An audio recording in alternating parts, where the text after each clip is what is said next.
নমস্কার বন্ধুরা, তোমরা সবাই ভালো আছো তো? আমি একটা ভেজ আইটেম নিয়ে চলে এসেছি, ব্রোকলি। দেখো, খুব ভালো লাগবে খেতে, খুব টেস্টি লাগবে। কী কী লাগছে দেখে নাও। আচ্ছা, আমি এবার প্যানে দেখো একটু সাদা তেল দিয়ে নিয়েছি, দিয়ে নিয়ে ব্রোকলিগুলোকে একটু ভেজে নিয়েছি। হ্যাঁ, অল্প করে ভেজে নিয়েছি। ভেজে নিয়ে সামান্য একটু নুন দিয়েছি, বেশি নুন দিইনি, হলুদ দেবো না। তারপরে এটাকে তুলে রেখে দিলাম। এইবার প্যানে আবার একটু সাদা তেল দিয়ে গোটা গরম মশলা, লবঙ্গ, এলাচ, দারচিনি এগুলো সব ফোড়ন দিয়েছি।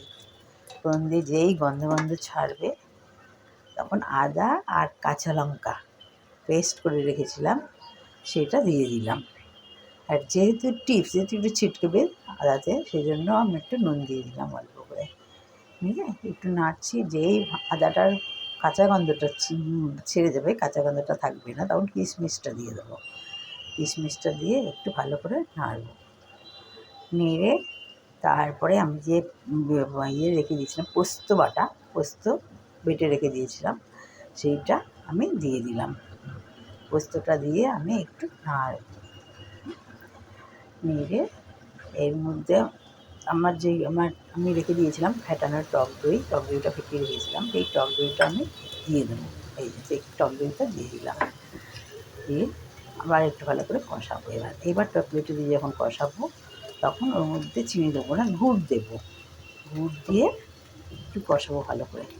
যেই কষানো হয়ে যাবে তখন ওর মধ্যে যে ব্রোকলিগুলো আমি একটু সাথে করে রেখেছিলাম, একটু ভেজে রেখেছিলাম, তার মধ্যে একটু তোমরা জল দিয়ে দিতে পারো। ওই টক দই বা পোস্তর বাটিটা একটু ধুয়ে জল দিয়ে দেবে। আর একটু নুন দিয়ে দিলাম, আমি ব্রোকলিতে অল্প নুন দিয়েছিলাম, এখানে একটু নুন দিয়ে দিলাম। দিয়ে ওই যে সেই জলটা, বাটি ধোয়ার জলটা দিয়ে দিলাম। দিয়ে তারপরে এই ব্রোকলিগুলো আমি দিয়ে দিলাম, দিয়ে একটু মেশাবো ভালো করে, যাতে পোস্তটা টক দইটা ঢোকে ভালো করে, ওই জন্য মেশাবো। আর একটু ঢেকে দেবো, তাহলে আর একটু সিদ্ধ হবে ব্রোকলিটা।